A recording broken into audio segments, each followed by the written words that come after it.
Good afternoon and welcome to Driving Maul. You got everything right on the buttons, but you did spray beer all over the studio. Yeah, I told you, this stuff's like the fuel for a combustion engine. A little bit of home brew in the house.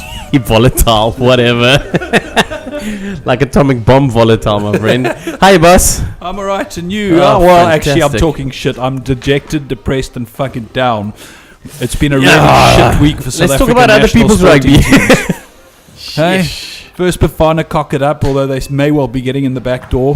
Listen, I wouldn't say cock up. Someone came, Clint Roper from Soccer Duma came up with a great comment today on Twitter, and basically said if FIFA had declared this earlier on, we may have gone there to draw the game as opposed to leave our defence open and go there to win the game, which we needed to do. Fair comment. True. Fair comment. But Danny Jordaan's also made a point that they should be getting a 6-point deduction because they played him in 2 games in a row.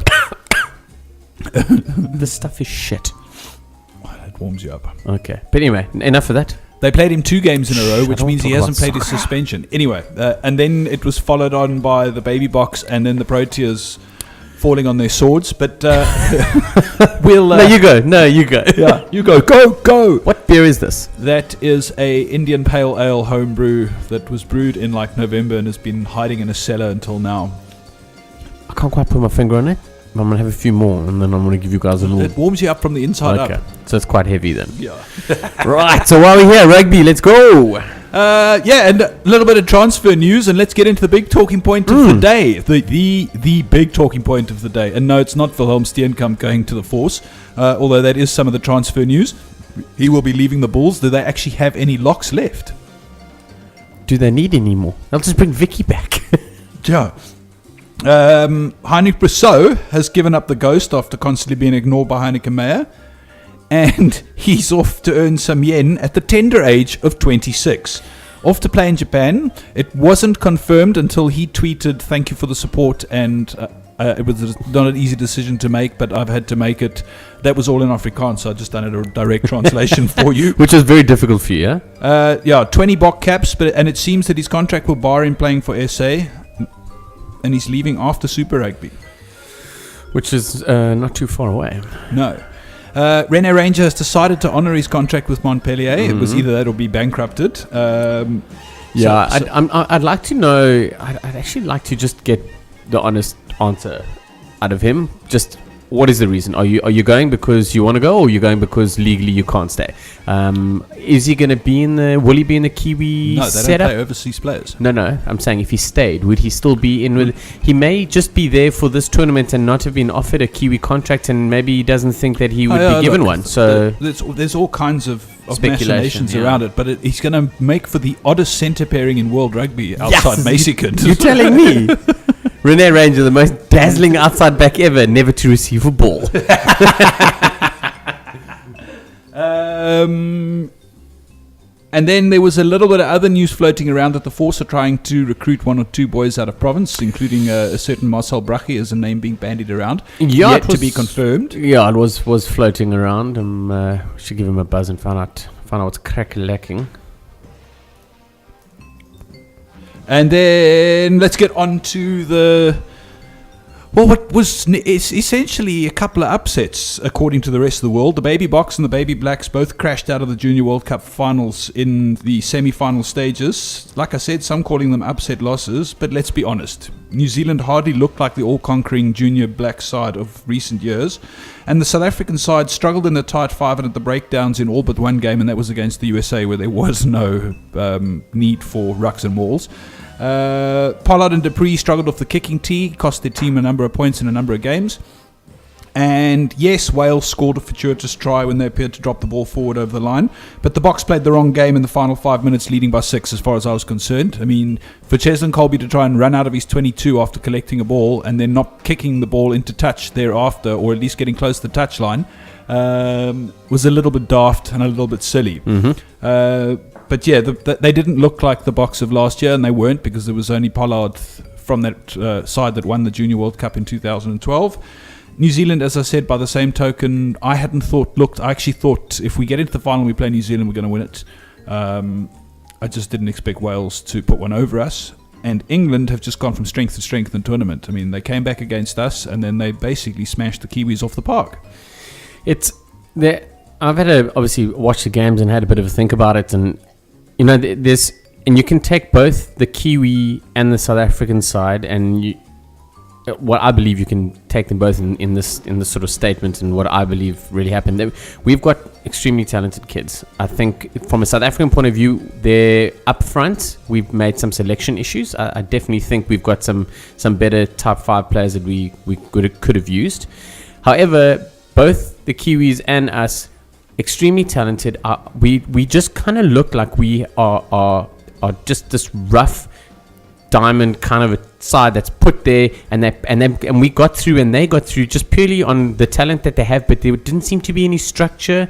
With Gert Small there and I've forgotten him already. Brendan Fenter. You should remember that name. I know you should. You would have expected more out of them, but there didn't seem to be that structure. And the guys who were playing loose rugby, everything that came, the dazzling stuff that came out of South Africa was all loose stuff. Ches and Colby, all our back three dominating, and then we had that funfilled was machine up front.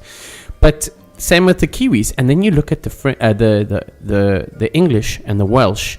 There's some big guys there. However, they are extremely well drilled. Yeah, they're fit. They do their job. They do it exceptionally well. And just through the structures and everything. After the first 10 minutes, I didn't watch the Welsh play during the World Cup until I saw them against us. And we did not deserve to win that game. No. Yes, that try was a knock-on. I agree with you. However, we didn't deserve to win that game. They went for a 50-50. It's not a percentage game to go for that kick that they went where they scored the try in the end to win the game. But it came off. They were playing exceptionally well. What a great little chip by a fly half who's left-footed to put that little right-footed dink over the top. He was very handy. They believed the whole way. The two best sides are definitely in the final without a shadow of a doubt, and we're in for a crack of a final. I think it may go down to be a little bit of a boring Northern Hemisphere type final, but they play against each other in the under 20 Six Nations. I actually didn't see the results or England pick beat up Wales comfortably. The English look good. Their 8th man is huge, and their right wing is huge if he holds onto the ball. Indeed. And then the fullback for Wales, Jordan Williams. Wow. Pay attention to that name. Imagine having Ches and Colby and Williams in the same side. Yeah, what were you saying off air? Someone said they could sidestep each other in a phone booth. I saw that tweet. I don't know who it came from. Absolutely world class. It was definitely a laugh out loud moment. Yeah. England ended up beating New Zealand 33-21, while Wales beat the Baby Box 18-17 with a last-minute try and a conversion from out wide. It must be said, and you did mention it, that both our kickers were not on form the whole game, the whole tournament. We left 3-4 penalties on the park on yes. A couple of nights ago. Yeah, it's disgusting, and the thing is that both of them weren't doing it the whole tournament. We must have had a third kicker. I think the scrum half can kick. Yeah, the Hobbit. Or Ungra. No, Ungra. That guy's tiny, eh? So what's the problem is that? Yeah, he ticks all the boxes for BEE. Tiny. Man, he's tiny. He's got like short, stubby arms. But he was pretty handy. Yeah, and great. Strong. Yeah, and he got back for the cover tackle to try save the try after Sinatla had been made to look like a monkey coming out of his line like he did. We can't shoot out the line like that. No, that's not. We'll get into the box, but Nas was showing that as well in the halftime for the Bokke. The Northern Hemisphere, all Northern Hemisphere final at the Junior World Cup, England versus Wales, 6:45 Sunday. That should be entertaining, with a tantalising and slightly mouth-watering third-fourth playoff between the Baby Box and the Baby Blacks, because you know that they're not going to leave anything on the park. Yeah, they're playing. Listen, they're expected to play each other, but just not in the third-fourth playoff, I do believe. Yeah. But also, no Northern Hemisphere side has ever won the Junior World Cup, so lots of records being broken. Whoever gets it will only be the third winner of it. Correct.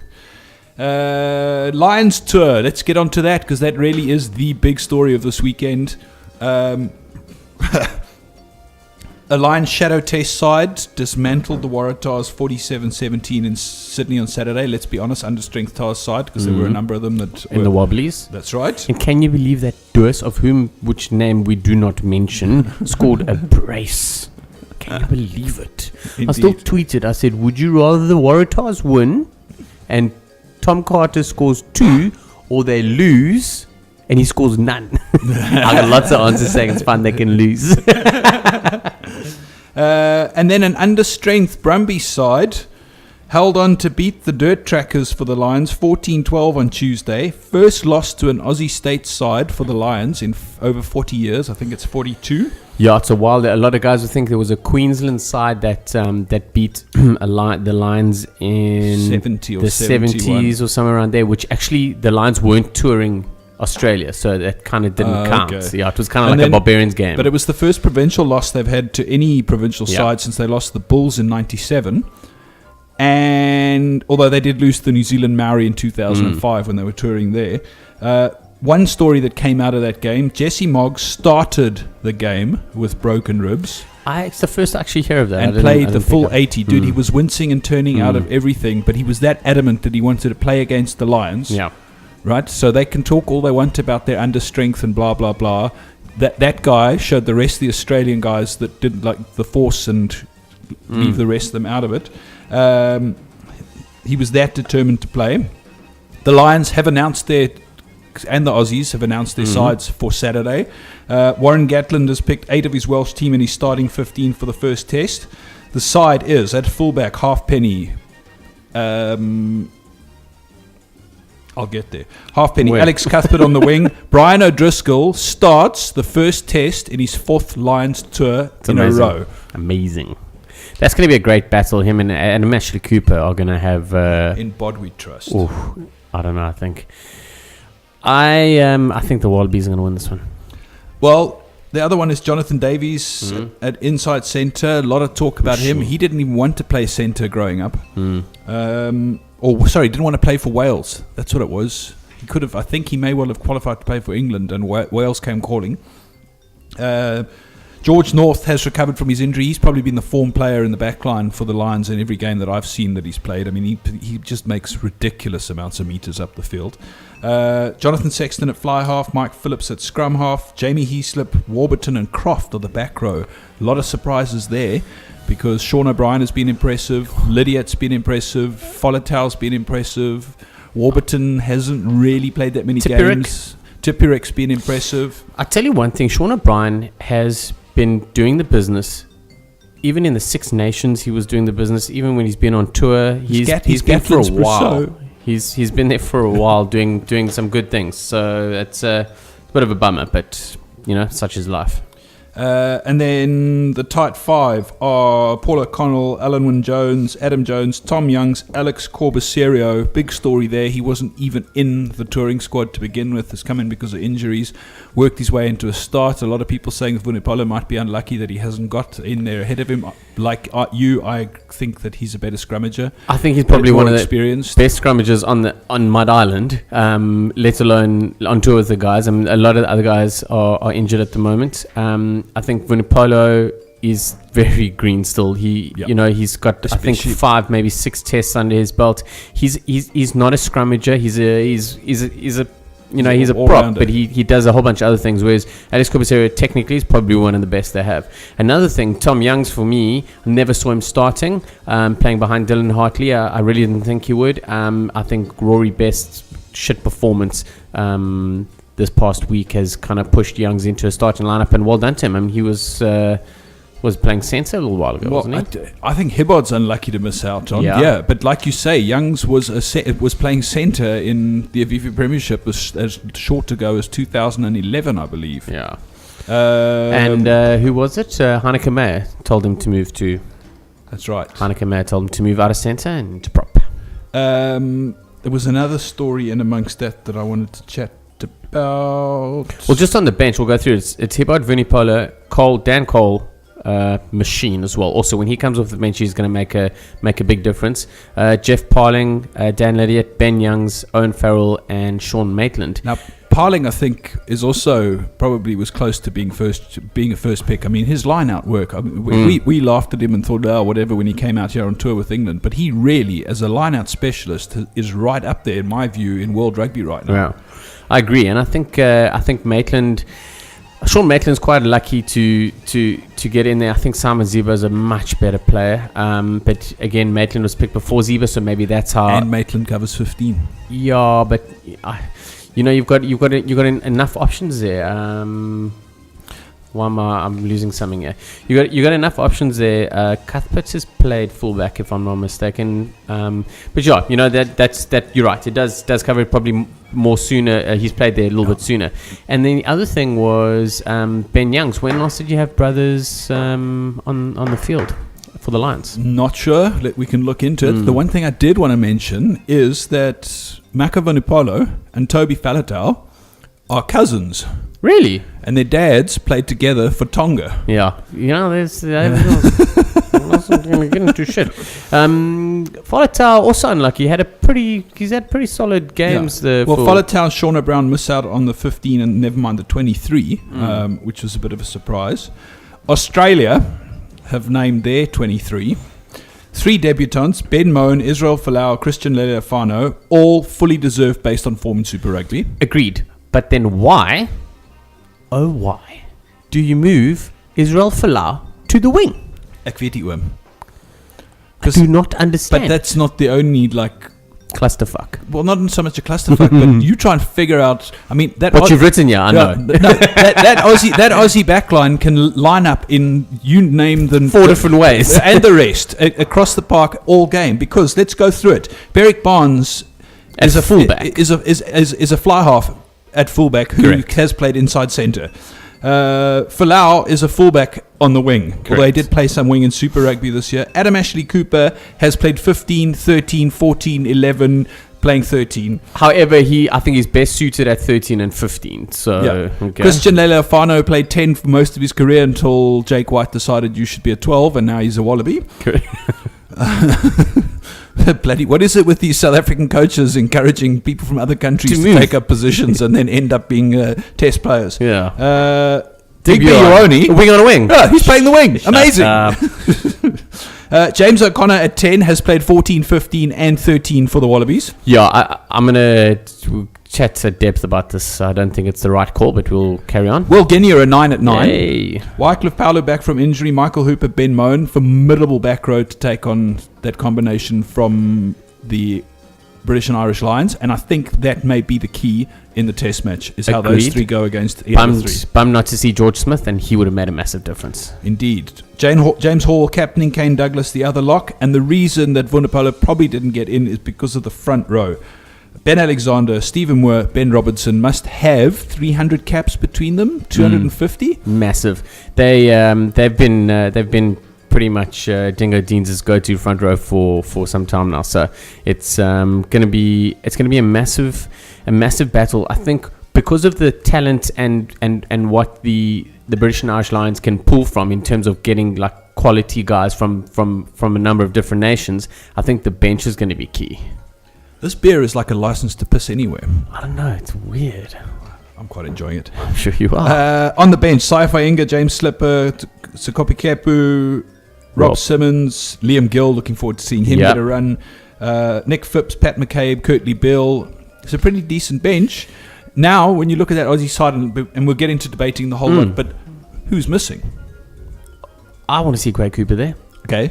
So we got Quade Cooper, but where else could you make any changes? I think more a case of who's not there. I think who's lucky to be there. I think Pat McCabe, and I know I've spoken to a number of people, and they're kind of against my case in terms of that. And he's been pretty solid, but he's not a dazzling 12, but he's a good 12 to stop who they've got running in them at 12. Now, and he's a pretty decent 15 too. Yeah, Christian Leali'ifano, I mean, he's solid on defense. He's played 10 and 12. I mean, you're tackling, the guys are running straight at you. It's pretty much the same line and channel that you're running at. But the guys up front, the guys that sort of loose forwards and the 10 and 12 channel for the Lions are pretty big. And I thought McCabe might be a little bit of a better option there. But I would never put McCabe ahead of Leali'ifano. So it's going to be interesting to see how that unfolds. I think based on form, Leali'ifano's there because he's probably been one of the better 12s in Super Rugby, and definitely I wouldn't change it. I'm just putting it out there. And he's your go-to man for your goal kicking. Correct. He is the goal kicker. James O'Connor will start. I'm pretty sure that he will start as kicking for Australia. I think Leali'ifano on his test debut won't be taking up those sort of challenges just yet. I think he must focus on his game first. The option that they do have, obviously with Kurtley Beale there, is McCabe can run at centre or fullback if you really need him at fullback, but Beale will more be coming in and replacing James O'Connor at 10, where Lealifano can cover 10 if Beale needs to go to fullback or if there's some other issue there. But dude, Beale should be starting at 10 in my mind. I don't think James O'Connor's... But, Beale can come on at 15, Barnes can move to 10, O'Connor can go out to the wing. It's just... They've got a lot of options. It's like a fucking... what's that block thing with the... Yeah. Rubik's Cube. But backline's a Rubik's Cube. But I tell you one thing, and the one thing that I'm impressed with, and Robbie Deans has done this well throughout his career and playing, and not only with the Wallabies, but he's got guys that can slip in anywhere that they need, and they understand what's going on.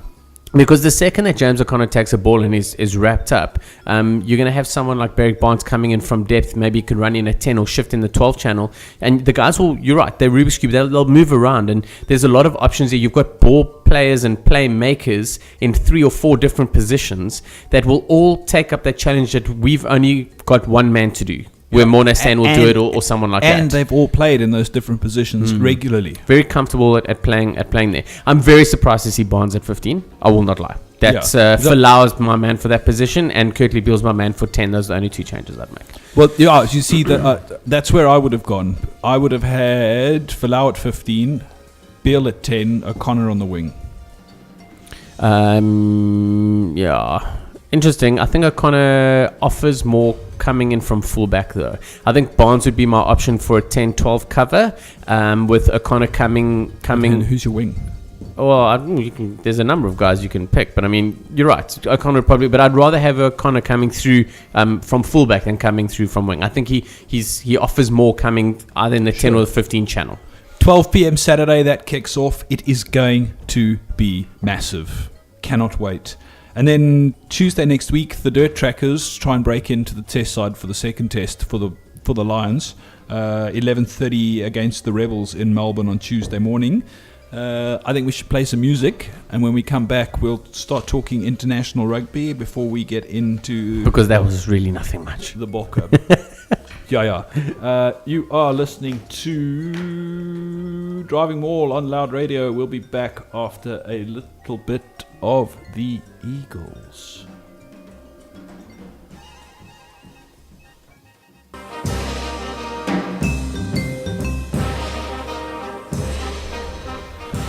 Hi.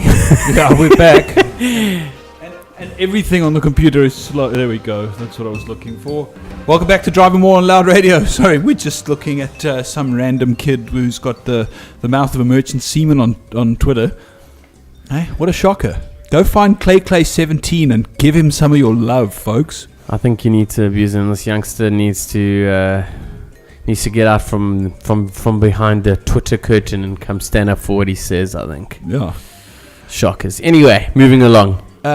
International rugby. There was a lot of test matches this weekend, and we'll build up from here into the box. And I suppose let's just start with the Pacific Nations and the second stringers for some of the Six Nations sides who are on tour. I feel for some of these guys that are playing in a Pacific Nations tournament that gives them IRB rankings and grading towards the next World Cup, and then they've got to play dirt tracker games midweek. Well, not even midweek, dude. They played the test matches on the weekend, and they played their Pacific Nations Cup games yesterday. Because Japan beat Wales, and yes, this is true. In fact, they thumped them. 23-8. So I'm getting the wrong one wrong. The wrong one wrong. So Japan upset Wales 23-8 after losing by a couple in the first test, and then had to go and play Canada on Tuesday. Canada had to play Ireland on Saturday. They got hammered by the Irish side 40-14, although Canada probably fielded an understrength side ahead of their clash with Japan on Tuesday, because if they'd won the clash with Japan on Tuesday, they would have won the Pacific Nations Cup. Ended up losing 16-13 in a bit of a cliffhanger. Fiji beat the USA 35-10 in a Pacific Nations Cup game. The log at the moment sees Canada on 13 points with all their games played. Second and third are Fiji and Tonga with 11 and 10. And then Japan and USA making up the bottom. It doesn't make sense they've played all their games, because they've only played 3 and they're 5. They've won 3. They've won 3. Oh. Sorry. No, I did that earlier too when I was preparing it. I was like, what the hell's going on? They played 3, lost 1, and now they could not win the Pacific Nations Cup. Well, essentially... Did Fiji play on Saturday? Yes, they beat the USA 35-10 but in the Pacific Nations Cup. But and now Fiji have got to play Tonga on Saturday. So they get a week break. It doesn't make sense. It's the Sunday. Same bullshit that Sapalu and Samoa were bitching and moaning, and all the tier 2 nations were complaining about in the last World Cup, how they don't get turnaround time. I mean, if you look at those games, that means Canada played 3 tests in 7 days, if I'm not mistaken, of which 2 of them were for IRB rankings. And 1 was a friendly. Yeah. No. And the one... but what it means is Fiji-Tonga, whoever wins that game, wins the Pacific Nations Cup now. Which is an automatic into the World Cup. Or just a higher ranking. Yeah, I'm not 100% sure on that one, eh? We must find out what that means. But what it we'll does, let you know next week. But if it ends up in a draw, Canada could win it. Unfortunately, Canada let it slip because Japan hadn't really won a game, although Japan have only played 3 as well now. Anyway, and then Japan play USA for a wooden spoon award. All Blacks. Wow. That last try could possibly be the try of the year. But they kept France scoreless for the first time in a test match ever between those two nations. Yeah. Solid tactical kicking game, which we didn't expect from them because we're not used to seeing that from New Zealand. Phenomenal defense, combined with scintillating counter-attack rugby. 30-0 in their 500th test. Kieran Reid's 50th, captaining the side. Awesome, thanks. All round, thanks, just bruv. like special. It was good. Their defense was out of this world. Well, I mean, for 8 minutes in at the beginning of the first half, leading 10-0, they defended on their line. Eventually, Freddie goes for a drop kick, gets charred down by Sam Cane, picked up by Nonu, offloads it to Severe, cuts through a gap, offloads on the inside to Ben Smith, who canters home for a try. 17-0. Yeah, it wasn't just an offload. He was tackled, he was sideways, he popped it up, Smith picked it up half in a tackle. It was great. But I mean, that was 10-0 to 17-0, and it could have just as easily been 10-7. It was great. And then Izzy Dag got into a little bit of abuse on Twitter for dropping some words that our friend was dropping just now as well. People are oversensitive. Correct. I understand that he's a role model, but he was probably calling some mate of his a fag. Yeah, but either way, than being disparaging towards homosexuals. Anyway, we won't get into that. This week for New Zealand, it gets better for France. Daniel Carter's back, and so is Perry Webu. And they moved Rene Ranger to wing. Well, not moved him to wing, but I mean he stays in yeah, wing. He starts on the wing. So, the starting 15 for New Zealand this weekend: Israel Dag at 15, Ben Smith, Conrad Smith, Mao Nonu, Rene Ranger, Daniel Carter, Perry Wepu, Kieran Reid, Sam Cane, Victor Vita, Sam Whitelock, Luke Romano, Owen Franks, Andrew Hall, White Crockett. Wow. Take it and run. Yep. And then the bench: Kevin Mialamu, Tony Woodcock, Ben Frank, Stephen Luata. Is he getting his test debut? Matt Todd is also on the bench. They could both be getting their first test caps. Quite surprising to see Luata there covering the lock position when he's been playing flank for the Blues all season. But I believe he was a retreaded flank. Frank.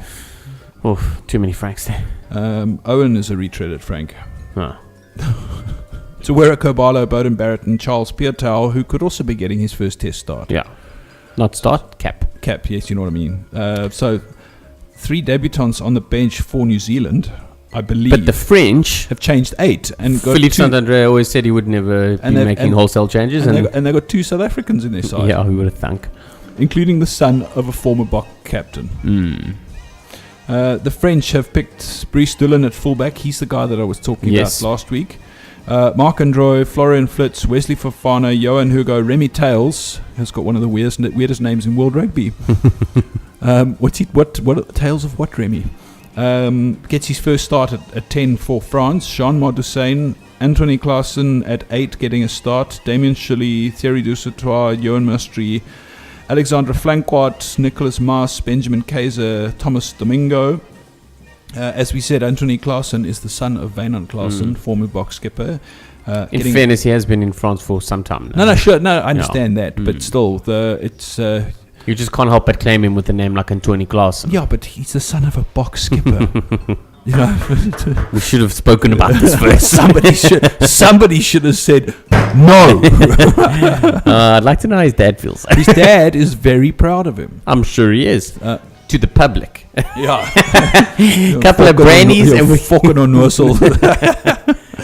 The bench: Sazuki, Eddie Ben-Noru, Luke Dukalakon, Sebastian Vahamamahihana, who is of Island descent. No. I promise. Bernard Leroux, who is of South African descent. Maxime Machinot, Camille Lopez, and Mathieu Bastardo. He hasn't. Did he even play in the last test?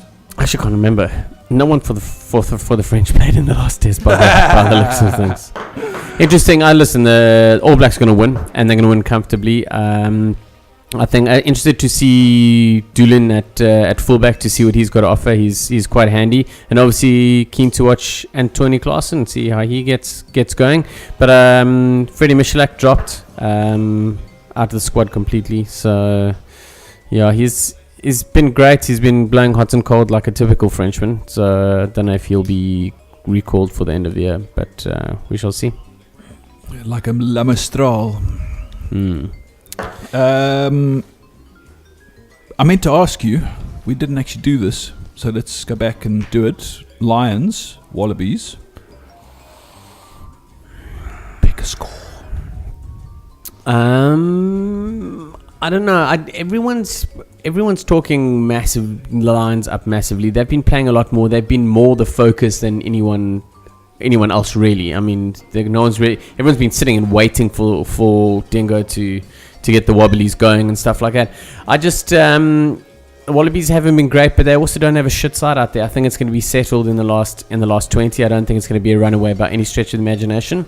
I think the wingers for the Lions are exceptionally dangerous and scrummaging up front as we discussed, but the loose forwards are going to have a lot to do. James O'Connor, I'm still not convinced. I still think the Aussies are going to win though. I think they're going to win by 3, possibly 4. So I'll say by 4. Wobblies by 4. Yeah, and it's an interesting one because I mean Mike Phillips, when Wales the whole of last year basically played Australia, Mike Phillips got schooled by Will Genia in just about every game that Genia was involved in. The back row battle, I mean Tom Croft coming back from a broken neck to start in a Lions test is pretty impressive. It's a decent back row, but you know, you look at what else is floating around that hasn't been picked. Is Warburton the best in his position in that Lions squad versus Hooper? It's Hooper Warburton for the breakdown, which could. I think Hoops will win that. Against all comers at the moment. I think Warburton will run over Hoops though. Front row is going to be huge. I mean, Adam Jones, as much as he looks like a rampaging sheep, he can scrum. Maybe that's their tactics against the Aussies. I think look, sheep. The weak link in the type 5 is Youngs at hooker. I haven't seen much from him to make me think that he should be starting a Lions test at all in the last year that I've seen him play rugby, but he's there. And everything inside of me is saying it's the Lions to win it. But I just can't go past. I can't do it. I was gonna call the kissing your sister. I have to put my cock on the block here, don't I? Lions by 3. Really? Yeah. So we split here, bud. Should we put? Which means it'll be a draw. Beers on it for next week. More of those. No. Okay, so beers on it for next week. Okay. If the Wallabies win, you buy beers. If the Lions win, I'll buy beers. Perfect. Right. And then All Blacks France. I think the big black machine is just going to run over their blue. I do predict the French scoring something, but I think the Kiwis will win this by. Registers on the scoreboard. I would think the Kiwis will probably win by a minimum of 18. So. I would have gone 25. I think we should play one more song, and then when we get back, we can fully dig into the incoming series and the Bokke, etc., etc. You're listening to Driving Maul on Loud Radio. We'll be back after some AC/DC in honor of the Aussies. And we're back. The final quarter of Driving Maul, and it's time to talk Springboks and others, because it is a competition. And we need to pick this up. It's been a bit flat. Yeah, but now this competition, when it was announced, we thought, oh, what's the fucking point? The Boks will win it. Let's be honest, Samoa have to be considered a proper threat come Saturday. Massively, but before we tackle the Samoans, which will be difficult, we need to think about how we attempted to tackle the Scots. Yeah, no, absolutely. Who were phenomenal. Yeah, let's just charge through the results from the weekend that came, because Samoa ended up beating Italy 39-10, second consecutive win against the Six Nations side for them, first win against Italy, first win against Scotland. Very impressive. And they've secured a place in the final, with the Boks then needing to do the same against Scotland. And right, let's get into it, because fire away. I can see you wanting to go, and I'm ready to box. The Scots were fighting so flippin' far out of their weight category. It was disgusting, but disgusting in a good way. They were unbelievable. They came out to play rugby. They never let anything get them down. Came out to spoil the fucking breakdowns. How close were they to beating us at rugby? No, I don't. Lots of things get spoiled all the time, but look at us playing the Kiwis and the Wobblies. But I tell you, the Scots were great. The refereeing could have been a little bit better. However, the Scots were properly up for that game. We figured we were going to give them 40, so we decided not to play to any structure or any game plan, and they got into it. And once they got under our skin, Stokosh destroyed us. Yeah. That man, but I mean, he scares me. I have nightmares. How many warnings did he get, though? Yeah, he was non-stop. Let's be honest, Raymond Poitras, whatever his fucking name is, was fucking useless as the ref. But by the same token, we've had a lot of games in the last few years where the refs have been appalling and the Boks have been on the wrong end of fucking offside lines and fiddling with the ball on the ground, and they've ended up losing the test match, and we've bitched and moaned about it. 17-6 down with 35 minutes to go, and you would have thought, oh fuck, there's no way. It's just, I cannot believe I'm sitting on my couch watching this cuck. But I tell you the one thing, turned it around. As a player, and by no means was I a phenomenal player, but as any player in any way that you play the game, you will push as far as you can push. And if the ref doesn't take that step up, the ref will never take the step up. You're still going to push. And this is where that's why Richie McCaw's so good. And this is where we need to come back and credit this young South African team. Yeah. Because you've got to keep in mind that 10 out of the 23 had played 9 or less test matches. Right?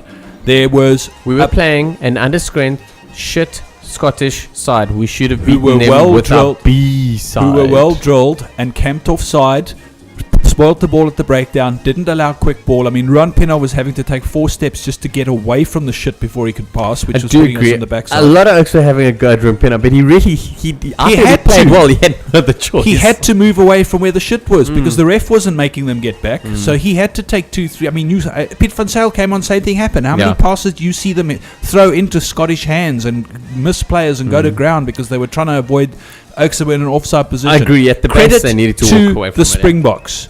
They turned it around. They started playing the same game, and they ended up winning 30 points to 17 in a game where they were 17-6 down. I understand that it was an under-strength Scottish side, but 17-6 down in a test match with a side that was defending like those guys were, you don't expect to get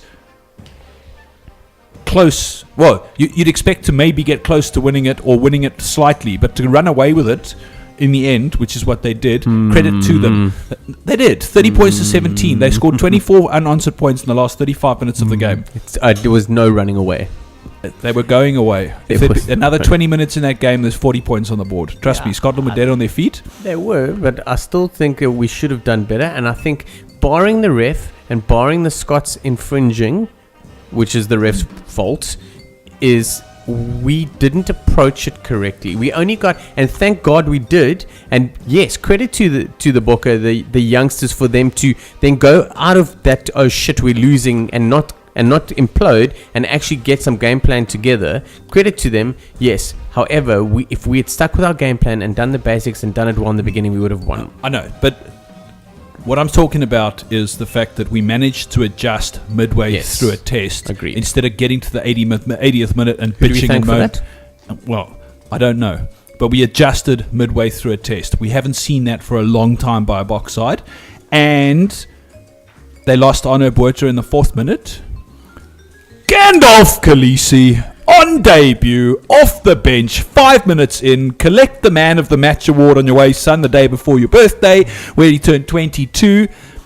He made 12 to 15 tackles, didn't miss one. You shall not pass. He made 80-odd meters with ball in hand. Yeah, Rob very, Lowe very and good. others have been calling for South African loose forwards that opt to run round players rather than through them. Whoa, And Khaleesi whoa, you stop right there. A year ago, we were bitching and moaning at Pierce Spiss because he wanted to run around everyone instead of over them. So you just be careful what you say. Yeah, but Pierce Spiss doesn't hit the rucks and doesn't do what he needs to do in the rest of his game. I'm talking about one thing. I'm talking about running with ball in hand. We said don't run around players. You're a loose forward. You shouldn't be doing that. And now you're celebrating it. No, not me. I've never said that. A loose forward should have the ability to try and avoid contact, because if he gets through the gap, he's putting backline players into space. Don't get me wrong. I agree with what's happened, and I think it's the right way to do it. I think Pierce Spiss was trying to do it, but never got it right for whatever reason. But we all wanted him to go over people instead of running around. But he also chose to go over more than others. Anyway, Siya Khaleesi, 2 steps and 30-odd meters with ball in hand on both runs. He's an absolute machine, and I tell you one thing. And then he stole ball in the breakdown as well. He did lots of it, eh? I tell you one thing. I've never in my life seen Twitter, the things that were said on Twitter when Khaleesi came on. It wasn't a case of well done, it's your debut, well done. It was guys were like, listen, this is unbelievable, so emotional, that everyone was so happy for him to be on, that he deserved it. The whole country was waiting and wanting for him to do it, and I was blown away. It was unbelievable. And Khaleesi, mate, well done, and you got the best birthday present ever, mate. So let's just run through it, because I just need to wrap this up and tie this up in and you'll see where I'm going with this, right? 12 tackles, didn't miss one. 70 odd meters with ball in hand, 2 or 3 crucial steals with ball on the ground. Nearly got a try, but Hashtag Springbok. And then he's on the bench this weekend. yeah, it's a tough one. It really is, and believe me, we all think that he should be starting. However, someone made a decent comment today that Heineke Meyer didn't pick him as man of the match. It was everyone else that did. And I would listen. I'm just Heineke wants to play the perennial man of the match winner, Willem Alberts. But let's be honest. I would rather have Khaleesi starting. Don't get me wrong. Khaleesi's bracketed with Alberts. Alberts has got to pass a fitness test on the weekend, as does Jean de Villiers. And now let's get into that out of the debate, because we got 9 minutes. We got lots of time. That's good. It is so difficult for you to actually look and talk at the same time. No, I'm a bloke. I got balls and a cock. Take your word for Arno it. Buerta wrecked his knee on his own. They initially said 8 weeks. It's the rest of the year, huh? Yeah, no, 10 to 12 months. Cruciate ligament reconstruction. But Bummed. he wasn't the only one. There was 1 or 2 Scottish players that fucked their shoulders up. Knees as well? Now, I hope Saru were fucking paying attention to the fact that ground is not for rugby. Yeah, it was the knee injuries that came out there. Both of them weren't contact related at all. It was just turning on the grass. Yeah, and it was sad to see, because it's something similar that I did to my knee, and I never really got mine fixed properly. But it's terrible, and yeah, 12 months says it all. As a professional athlete, to be out for 12 months is painful. And what happened with the Scot that went down? How long is he out for? Have we heard? No idea. Yeah. But look, 12 months as a 21-year-old is okay. For now. Yeah. The Boks have made 3 changes for this week. As we said, Alberts comes in, Flip van der Merwe is in for Jean-Drake Kruger, and Flo is back after getting married. But Alberts is bracketed with Gandalf ahead of a fitness test on Friday, along with Jean de Villiers, who's bracketed with Jan Safontein. Which brings me to Heineke Meyer at the start of the competition, and he does this too often, said he was going to rotate and look at everybody, and then he decides that winning is the better option, so he needs to stop talking that kind of shit before things and just pick his team. He obviously taught Alistair Coetzee how to talk shit, because his rotation policy is up to shit as well. Yeah, but since then he's come back and said, you know what, we're winning and these guys have impressed and it'll be unfair on them, blah, blah, blah. Heineke Meyer or Alistair Coetzee? Heineke Meyer. Okay. But by the same token, Jean de Villiers is injured, Willem Alberts is carrying an injury, right? You're in a competition that doesn't mean much. What the fuck? Just leave them. Let them fucking rest. and take the time off. They're going back to Super Rugby next Saturday. Yeah. Right? And no ways our Super Rugby coach is going to let the Oaks rest him. Well, They I kind can of be hope that kind the of Stormers will rest him, because the Stormers have got like a minimal outside chance of making the playoffs. But please, for fuck's sakes, they're not going to get It's a lot there. of money for the unions, but to play and to win as well, and to play the guys of like Jean de Villiers. You want to Sure. go and watch him play. It's difficult. I'd rather they had been rested as well. I thought this was a great opportunity to rest Jean de Villiers for the entire sort of incoming series. But again, the nice thing is we've got someone like Jan Serfontein who will be playing 12, who everyone wants to see. So in terms of Jean de Villiers and Serfontein not being there, Albert's not being there, it's okay. We've got Sear. We've got Lappies. Yeah, we've got a lot of guys that are doing a lot of good things. There's guys that have been picked in the squad that haven't got a sniff of fucking grass in a test match in the last 3 weeks. Yeah. And there's a lot of them. There's not just one or two. And this was the time He to picked do it. 35 players in his squad. And his match day 23, he's probably picked 28, maybe 29 players in total. Well, let's go through the squad and see what other options we can. Sure. Sorry, with the starting lineup. Let's see what else we can do. So, Villy the Red at fullback. I'd keep him there. Third test match in a row. It's Kirshner or him. Maybe Kirshner's thumb's not 100% and he's more worried about his bull side, so he's not going to put him in there. Habana can't not play him. I agree. Probably in the form of his life in recent years. Mm-hmm. JJ Engelbrecht has impressed. Hits the line at speed. Youngster, we want him there. Him and Jan Serfontein are the future Bach pairing. Yeah. Jean de Villiers, let him fucking go and sit with his feet up and a beer in his hand in the fucking president's box at Loftus and enjoy the game. Jan Serfontein and Robbie Everson are the two options there at 12. You've got more than enough there. So, but then you start looking at having an extremely young backline with less leaders. Juan de Jongs hasn't been anywhere. Agreed. Right? Bjorn Besson, Loise Volvo, Raymond Roulet, they're all in the side squad. Rather see them play. Give them a chance. Mornay Stain, Pat Lambie sitting twiddling his fucking thumbs on the bench again. Right? Stain's just coming back into form, so I think it's a good time to be playing him to carry on keeping his confidence growing, because that's fine. He is the option. But then Shepherd's hook him after 50 minutes on Saturday and let Lambie have a full 30. Agreed. We need Lambie to play. We need two flies. You can't go with one. Ruan Pinar. Look, who else is there? Piet van Sale looked a little bit like a fucking deer in the headlights when he came on against the Scots, and yes, he got a pass away that ended up in a try-scoring opportunity to take us to 30, but he Ruan Pinar offers a lot from kicking from the base as well. He's got fairly good boots, so but I can understand why he's there. For the first time in years, and maybe not the first time, but suddenly you look at it and you go, actually, fuck, Farid Priya, where are you? and where else is there? Because there isn't. Like, the next in line in this Bach camp is Ricky fucking Schroeder. Okay, Pierce. Oh, dude, Pierce apparently is going to be running out on the field on Saturday. We're just not sure if he's going to be playing rugby. The Rack Inspector. Options at 8th man? Put Alberts there. Philip van der Walt hasn't even got into the Bach squad. He's been the form fucking 8th man in Super Rugby. Yep. Across, well, maybe outside of Kieran Reid. Willem Alberts with an option of Sia, and then obviously Marcel as well. Oh, yeah, but Marcel's a flanker. Look, we've seen what Marcel's got, and I think Mayer's seen what Marcel's got, and that's why he's. No, I'm talking about. So I was off the Pierce. I was on to. Yeah. But Marcel Sia, he's seen what he's got in Marcel.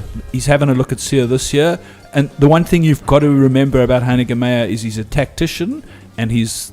As much as he wants to win every test match and he's building and do whatever, he's looking at what he's taking to the World Cup in 2015. I would like to know from everyone are we happy with what he's done in terms of bringing in youngsters? Initially when the squad was announced, yes, we were. However, over the last 3 tests, you're right, they haven't really changed a hell of a lot. And that was my concern in the very beginning when we picked a side against England. I said we need to actually make sure that we blood in guys and getting things going. Kind of got kick-started. Oaks have got a taste of what it's like being in the squad, but not on the field. But he's blooded a lot of guys that weren't blooded against England last year. That's the point I'm trying to make, is that there's a whole bunch of guys that played all of last year that haven't really had a sniff in this 3 weeks, which means he's given a whole bunch of other guys 3 or 4 weeks. And as long as we get to see the combinations and winning rugby in the rugby championship in September, we'll know. Urban's there, Flip comes in. There's a lot of talk that Urban might be switched to a 5 lock and Peter Steph de Toy. We're losing Jean-Andre Kruger. Peter Steph de Toy's out for the season. We're losing Jean-Andre Kruger. Marco Wenzel is suddenly coming home for personal reasons. Yeah, I didn't. And he's been one of the form line-out locks in Europe and the Aviva Premiership for the last 3 or 4 years. Play for Wasps, eh?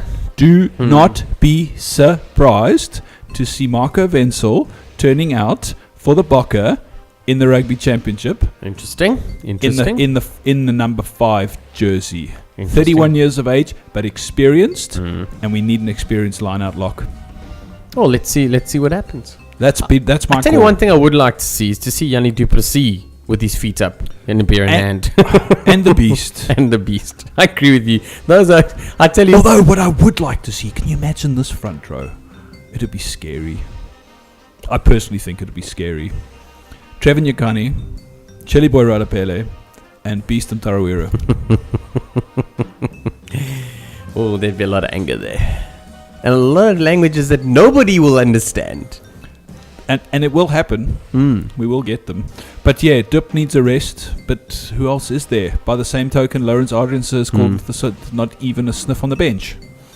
Because the bench has remained pretty much the same. Busy's there, Nakanya's there, Kuni's there. Nakanya and Kuni have been there the whole thing. And Lambie and Jan have been there the whole thing. So nobody else really getting in. PVC's there. Marcel's bracketed with Sear. Marcel didn't do too much wrong on the weekend, but Sear did really outperform everybody in that box side on Saturday. He was a machine. So happy. He grabbed it with those balls by both hands. Oh, so good. He'll get a good run on Saturday if he doesn't start. Samoa are unchanged. Yeah, and they're big, and they're angry. And this box side needs to sort its cock out at the breakdown. We've got a proper test match ahead of us on Saturday, and I hope the boys are ready for it. But we've got to need to tighten it up.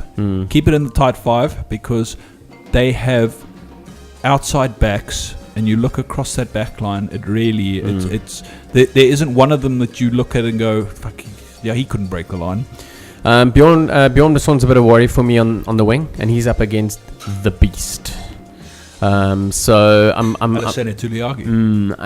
just defensively with the big boys coming through. As long as we manage the Simones like kind of like a little blitzkrieg style where they hit hard and score a couple of early tries and then they grind it away. Very mobile, tight 5 as well. Very mobile, especially their front rows, especially their hooker. Yeah. So it's gonna be, and they're all big guys. They all run really quick and they've got angry. They're angry, man. But now and this brings me to the Bok pack for this weekend, and that's why Heineken has gone with it.